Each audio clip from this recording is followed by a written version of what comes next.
Sadhguru. India is well known for spirituality and has witnessed many realized masters who have worked for the upliftment of mankind. Even today, you are here amongst us, and many other gurus are there. Still, India is in such a bad state. Why? India is the way it is right now because still it's in God's hands.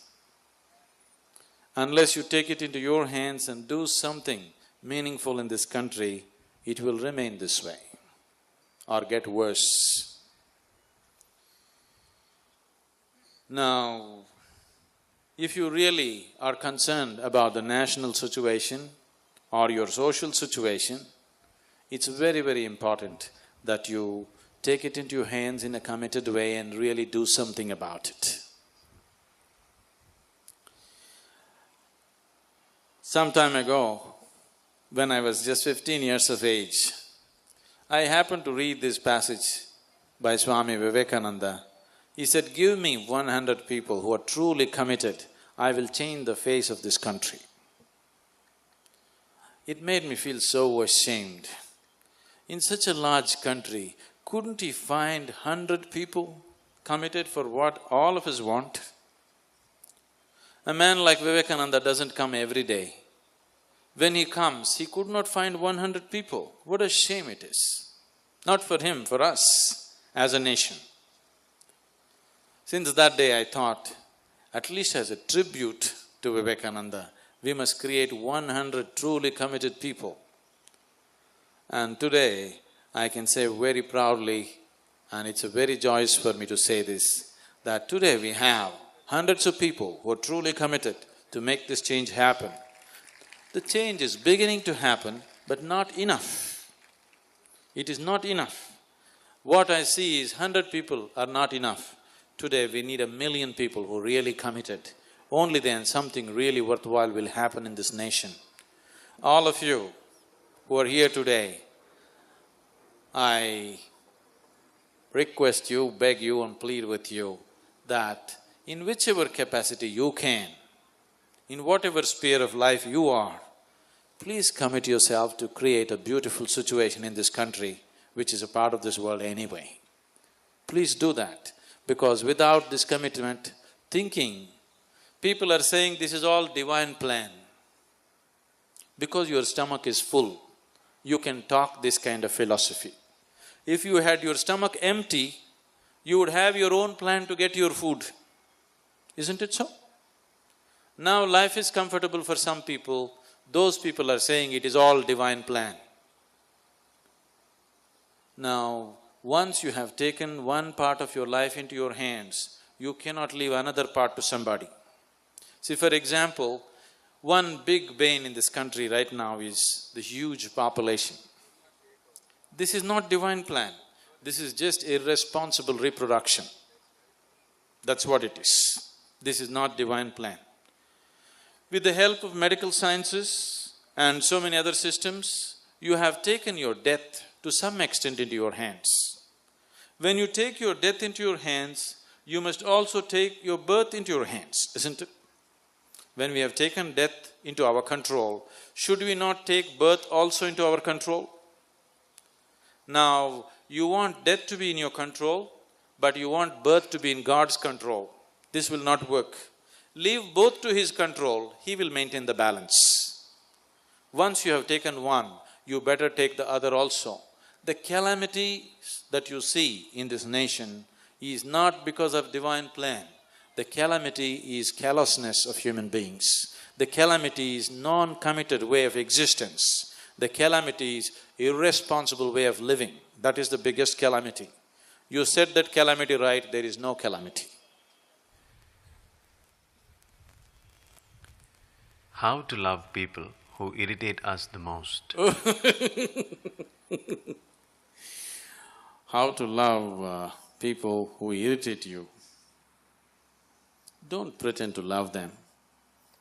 Just understand that they're irritating you. Why they're irritating you? Simply because they are not the way you expect them to be. They are not the way you want them to be. and you also in the same breath claim that you believe in God. If you believe in God, the person who irritates you also happened to be a creation of God. And he seems to be such a masterpiece that he can just irritate the hell out of you. Isn't it? So, don't deceive yourself. Just see, irritation is happening because you have held as what is right and what is wrong. You have decided, this is the right way to be. If there's some other way, they will irritate you first, then you will get angry, then you will hate them, then you will want to kill them. These are all natural processes, simply because you are expecting everybody in the world to be like you. If everybody in the world were like you, could you be here? In your own home, if there was one more person like you, could you live in that house? Would it be possible? It's very good that everybody in the world are the way they are. Any human being you take here, this whole mass of people, they're absolutely unique, isn't it? Yes? They're absolutely unique. The person who is sitting next to you right now, if you look at them, you will see there is no other human being like this person anywhere in this planet. There never was one, there never will be one. This is an absolutely unique human being. If you recognize that there is only one like this, it is such precious material, how can it irritate you? Absolutely unique human being who is sitting next to you, please see. Just turn around and see, people sitting next to you are absolutely unique human beings. There isn't another one like that. And it is such a miracle for you that today you are sitting next to this human being who is absolutely unique. Never before, never again on this planet. Where is the question of irritation? You are blind, that is why you are irritated. You are simply blind to life. You have not opened your eyes and looked at life. That is why you can be irritated. Otherwise, how can anybody irritate you? What is the difference between mind and Atma?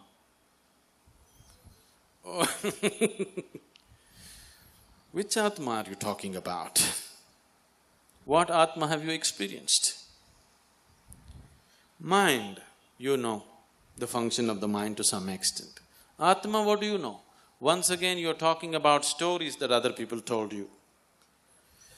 We can tell you any kind of story, but please do not talk about things which are not in your experience. The moment you start talking about what is not in your experience, to put it very bluntly, you're just lying to yourself, isn't it? Yes? If you're talking about things which are not in your living experience, are you not lying to yourself? Yes or no? So don't talk about Atmas. About mind, we can see. Atma, you cannot see right now. Does it mean to say it does not exist? It does not matter whether it exists or not. It is not in your experience right now. So if you want to experience anything beyond physical nature, obviously you cannot experience it with five sense organs. You must have a way of perceiving life beyond the five sense perceptions. That's what yoga means. Yoga means raising your perception beyond the physical so that you can experience that which is not physical. Only when you experience that which is not physical, we can say you are spiritual. Not because you believe this or that you are spiritual. Not because you go to the temple, mosque or church you are spiritual. You will become spiritual only when the realm of your experience transcends the physical reality and you have started experiencing that which is not physical. Let's not give names to that. Let us just see, right now it is not in our experience, and let's create a longing that we want to know life beyond the present limitations of life. Naturally, there will be a way to know this. Sadhguru, someone is saying that he has met many jnanis, some of whom have attained to samadhi, and he has taken diksha from them. He doesn't feel that it has made any significant impact on his life. His question is whether it is necessary for him to attend your programs. Would that make any difference? Obviously, now don't think that you met many jnanis is not a qualification. It's a disgrace that you met so many and still you did not allow it to happen. That means wherever you went, you failed. That's what it means. You met many people who even attained samadhi and still nothing happened to you means, please don't carry it as a qualification or a badge on your shoulder, it's a disgrace. Because nobody could awaken you, because you must have been going to those places like a stone. I want you to understand now that if it has not worked, definitely it's time that you make one more attempt. We have many hard ways for hard nuts, soft ways for soft ones. So if you are a hard nut, we have ways for you. You please come. In modern life, we are going through enormous stress. Can Isha Yoga help us come out of this? Now, it is not a question of modern life or ancient life. Whenever people are in a state where they have no control over their inner situations, they will be naturally stressful. It is not because of external situations that you're stressful, it is just that your inner situations, your mind, your body, your emotion and your energy is not in control. That is why you're stressful. Definitely Isha Yoga will do miracles for you in that direction. There are so many gurus today. All are claiming different things in the name of liberation. How can I know who is the right guru for me?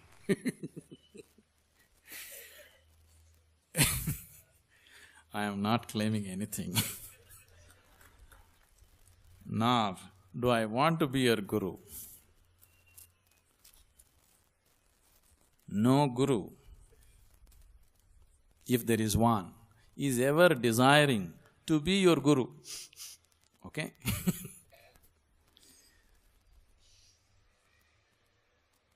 Guru means…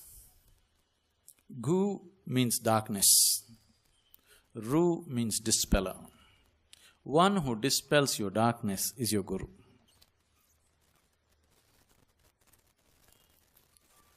Now, he dispels your darkness not because he desires to be your guru. He dispels your darkness because he has the necessary light within himself. Now your question is, okay, there are so many of them, which one should I choose? This question is like, which soap shall I use? Lux, Hammam, Nirma, which one?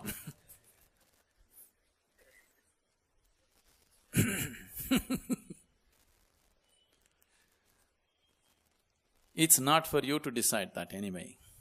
Now the problem is, there are so many people in the world today who are just out there to provide solace to people. People are seeking solace, so solace is being offered. Those who offer solace to you, those who offer psychological comfort to you, you don't call them a guru because they're only taking you deeper into your ignorance. If you sit with your guru, if you're very comfortable, he's not your guru. If you sit with him, you feel threatened. Who you are becomes so insufficient in his presence. Who you are trembles in his presence, then he's your guru. In his presence, if you're comfortable, he is not your guru because he is only supporting your limitations. He is not threatening your limitations. In his presence, you don't know what to do, he is your guru. In his presence, you know what to do, he is not your guru. In his presence, you don't know what to do, but still everything happens, he is definitely your guru. This is not something that you judge.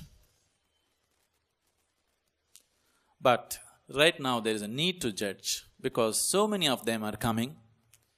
I don't know how many more people have spoken in the same grounds. I know every day they're barging into your homes through the television and claiming all kinds of things. most of the time offering you solace, encouraging your limitations.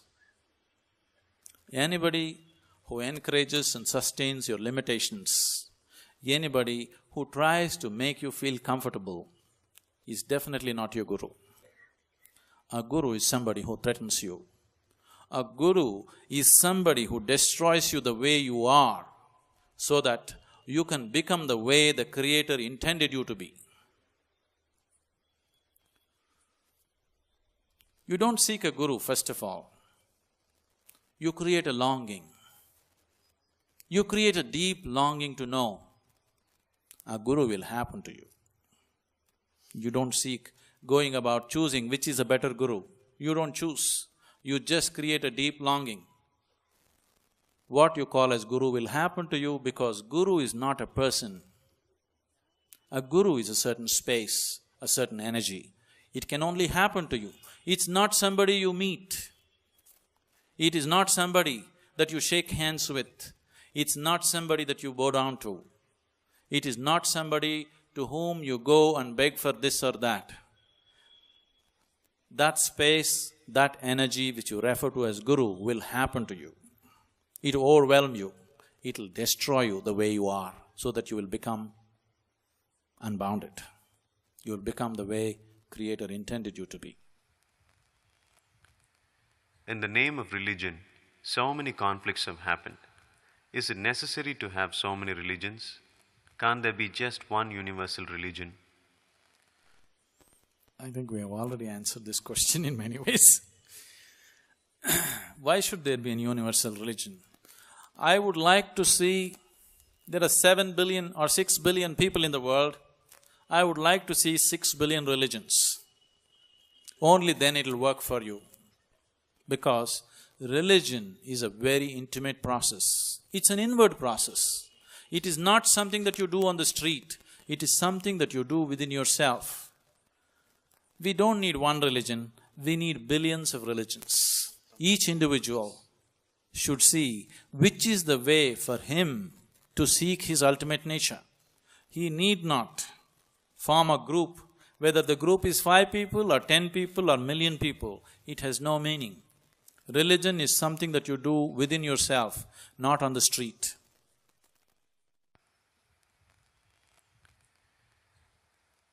Sadhguru, what is dhyana?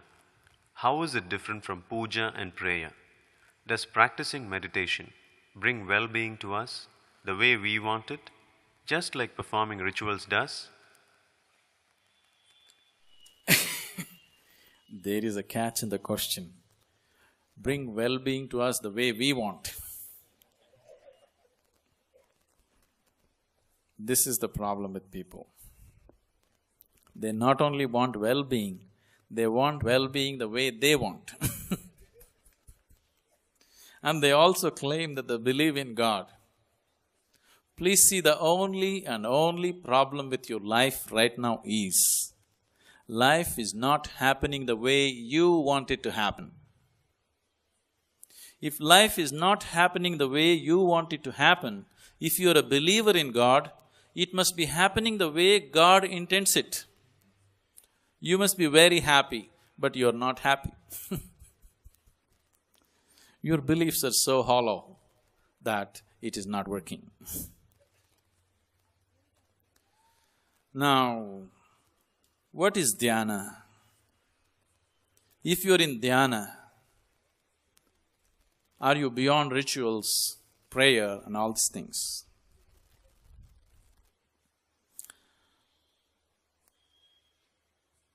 Dhyana means to be beyond the limitations of your body and mind. When you exist here as a body, as a mind, your suffering is inevitable.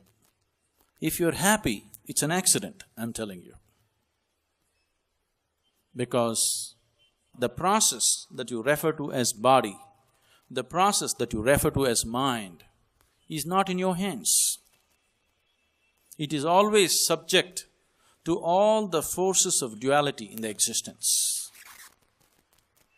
So, you being happy or unhappy, peaceful or not peaceful, is no more yours.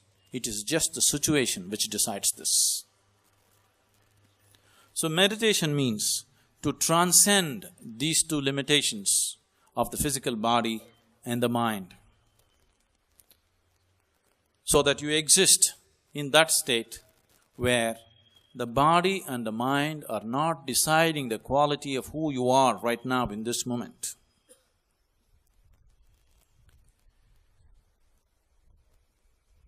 To be in meditation means to be in that state. To be in dhyana means to be in that state where you are in touch with the source, that which is the basis of this body and this mind. Now, what is it that you're referring to as God? What is it that you're referring to as the divine? What is it that you're referring to as Allah and Shiva and God and whatever else? That which is the basis of all creation, that is what you're referring to as God. So meditation means to be in that state where you are neither the body nor the mind, because body and mind are things that you gathered from outside. They are not the basis of life, they are only the surface of life. The physical reality of the existence is only the peel of the fruit. See, the peel has no purpose of its own. Only as a protective layer for the fruit, the peel means something. For example, this moment you're sitting here, this body is very important. You have to feed this body, you have to clothe this body, you have to decorate this body, you have to pamper this body in so many ways. But that something inside this body which you never experienced, if that something leaves this body, nobody is interested in the body. Now the fruit is gone, nobody is interested in the peel anymore. Only because the fruit is inside, we value the peel. But right now, you have gotten so deeply involved with the peel that you have forgotten about the fruit. If you're eating the peel of life, how life can be? It has to be bitter, but the problem with the peel is, it has spots of sweetness in it. These spots of sweetness in the peel have come because of its association with the fruit. But these spots of sweetness exist. Right now, your whole life is about searching for these spots of sweetness. These spots of sweetness have come only because of the fruit. If you transcend the peel, if you go beyond the peel and taste the fruit, your life will become completely different. If you keep yourself limited to the peel, the physical existence is just the peel of life. Right now, your whole experience of life is limited to the physical existence, because everything that you experience in your life right now is only through the 5 sense organs. These sense organs can experience only that which is physical. It cannot experience anything that is not physical. If we have just come here to eat, sleep, reproduce and die one day, we don't need this kind of intelligence. We don't need this kind of body. To eat, sleep, reproduce and die, if you had come as an insect or a worm or an animal or a bird, you could have fulfilled those things much better than any human being. As a human being, you are not too good at those things. This person, once he has come in the human form, he has come with a different capability of knowing and experiencing life beyond the physical dimension. That's what meditation means. To know life beyond the limitations of 5 sense organs. To know life beyond the sphere of that which is physical. To know life and experience it at the source, not at the surface.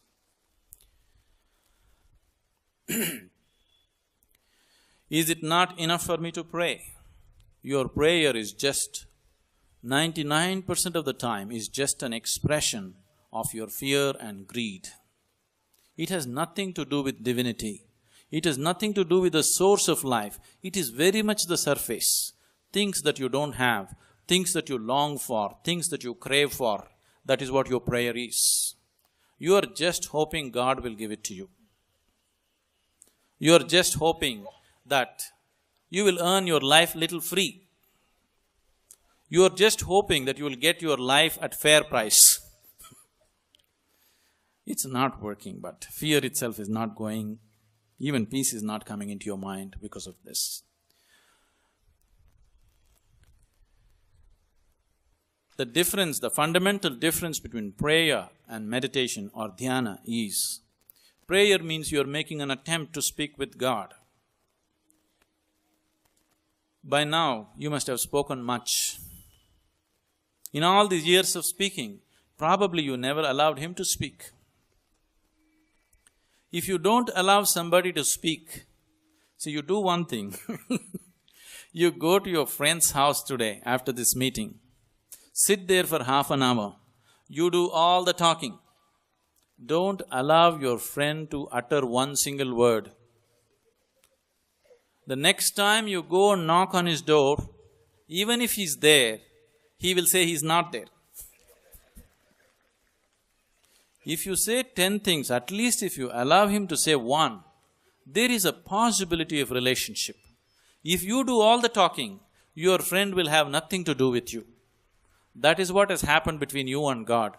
Even though He is very much present with you, He pretends as if He is not there, because He is afraid of you, because you do all the talking. So meditation means you stop your nonsense and listen. It's not the time for you to speak. You speak throughout the day. For some time in a day, you allow Him to speak. Let's see what He's got to say. Are you a Shaivite? Does your path embrace every god and everybody? I think before I spoke, they wrote this question. Are you a Shaivite or a Vaishnavite? You are asking me which group do I belong to.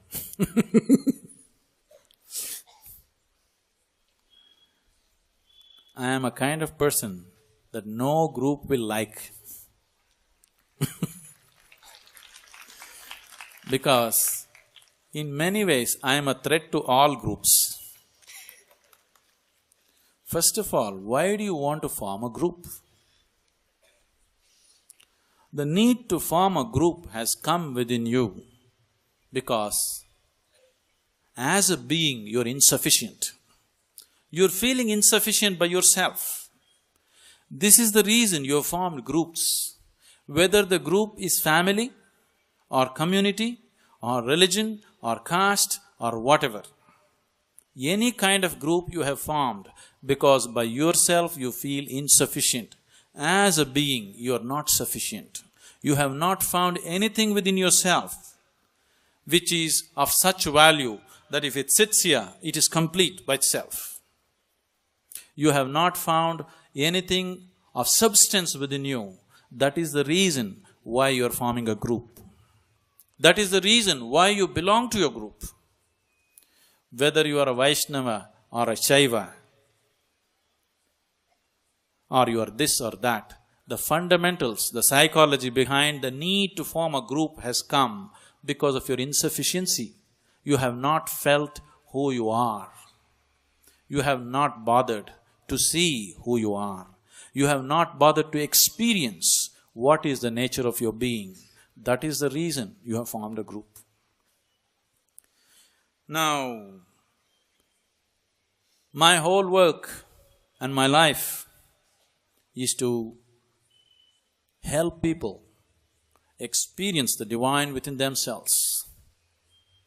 If you experience the divine within you, after that, definitely you would not have any need to belong to any group. You don't even have to identify yourself as a human being and alienate yourself from the other life forms in the existence. You can just exist here as life. Life is sufficient unto itself. You don't have to make Saiva out of it. You don't have to make Vaishnava out of it. You don't have to make Hindu out of it. You don't have to make Muslim out of it. If you sit here, this being is sufficient. Now, people are always struggling with this because they're trying to find value for themselves from outside. They're always trying to add value to their life, either through education, or through the clothes they wear, or through the jewels they wear, or through the homes that they stand in, or through the visiting cards that they carry. You are doing all this because somewhere you have not experienced the nature of who you are. You have not even made an attempt in that direction. So belonging to this group or that group only retards you. It doesn't matter which group you belong to, it retards you. If you are planning to form an Isha group, that will also retard you. The very reason carefully we chose a name as Isha is, Isha means formless divinity, that you can't identify with it. You can experience it, but you can't identify yourself with it. So the question of belonging to some group or the question of embracing different groups doesn't arise in my mind. Only if you see them as different, the question of embracing arises within you. When you don't even see what is sitting in front of you as different from yourself, the question of embracing it doesn't arise. The very fundamentals of spirituality is just this. If you begin to experience everything as a part of yourself, then we say you're spiritual. How can I experience everything as a part of myself? Because I am me, you are you. That's the reality. Today, modern science is proving to you beyond any doubt that the whole existence is one energy. There is no doubt about it anymore. The same energy is manifesting itself as mud, the same energy is standing there as tree, the same energy is barking as a dog, the same energy is sitting here as you, the same energy is what you worship as God. This is what modern science says. Your religions, whichever religion you come from, they have also been screaming the same thing. They have been saying God is everywhere. Whether you say God is everywhere or everything is one energy, is it different? It is just that Einstein likes to call it E, we call it Ishvara. We are saying everything is Ishvara. He is saying everything is E. It is not different. So if everything is that, why is it that you're not experiencing it that way? It is simply because you are deeply enslaved to the process of sense organs. The sense organs can experience anything only in comparison with something else. Only because you have seen darkness, you can feel the light. That's the nature of your eyes. Only because you have heard a situation where there was no sound, now you can hear the sound. If I feel this is cool, only because my body is warm, I can feel the coolness of this steel rod. Everything that you experience through the sense organs is only in comparison with something else. So once you're enslaved to the sense perception, once your experience of life is limited to the sense perception, naturally you experience the world fragmented into a million pieces. You don't see the oneness of the existence. Now, if you transcend your sense perception, naturally you feel and experience everything as a part of yourself. Once you experience everything and everybody as a part of yourself, after that nobody has to tell you how you must live here. Nobody has to teach you to be good. See, from the moment you are born, people are teaching you moralities. Be good, don't harm this person, don't kill that person, don't rob that person. Suppose you experienced all the people who are here as a part of yourself. Does somebody has to teach you such morality? Is there a need for such morality? So that is what spirituality means. If you have tasted anything which is beyond the physical limitations, you cannot belong to any group. See, that which is everywhere, with what will you compare it with? Once you have no comparison, you cannot experience through the limitations of sense perception. You can see it this way. Once it so happened, there was a philosopher fish. What? A fish, a philosopher? Yes, a philosopher fish. See, everybody is a philosopher.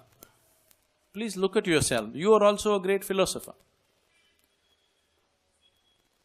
There is a drunkard on the street.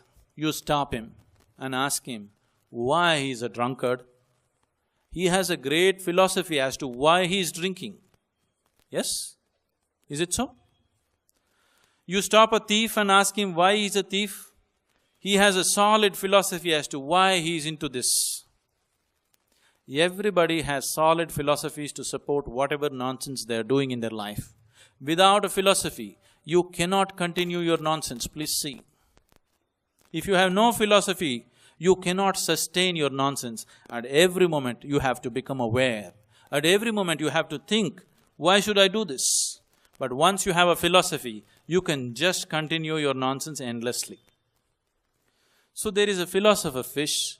One day he is sitting in one place, very miserable, in great distress. Another fish came this way, looked at this philosopher fish and asked him, "Philosopher, why are you sitting like this?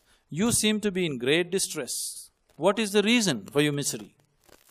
The philosopher fish said, "Don't bother me, I'm in real trouble."